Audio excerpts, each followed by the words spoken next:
अस्सलाम वालेकुम प्यारे बच्चों, कैसे हो आप? जैसा कि आप सब जानते हैं आज हज है और आप सबको मेरी तरफ से बहुत बहुत मुबारक हो।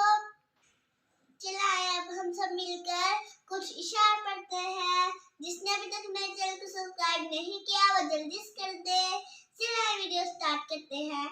मुबारक हो तुम सबको हज का महीना, मुबारक हो तुम सबको हज का महीना।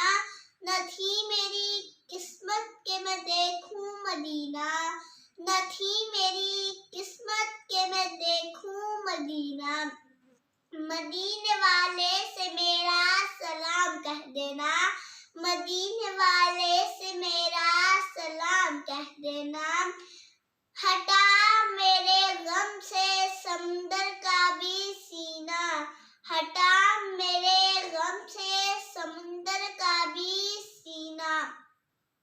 मुबारक हो तुम सबको हज का महीना, न थी मेरी किस्मत के मैं देखूं मदीना। मदीने वाले से मेरा सलाम कह देना। वहाँ कोई छोटा न कोई बड़ा है, वहाँ हर बशर एक सफ में खड़ा है। वहाँ कोई छोटा न कोई बड़ा है, वहाँ हर बशर एक सफ में खड़ा है।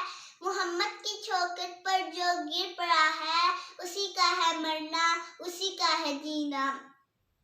मुबारक हो तुम सबको हज का महीना, न थी मेरी किस्मत के मैं देखूं मदीना। मदीने वाले से मेरा सलाम कह देना, मदीने वाले से मेरा सलाम कह देना। कैसे लगे आपको मेरी वीडियो? और मैथ को सब्सक्राइब भी कर देना, लाइक भी कर देना और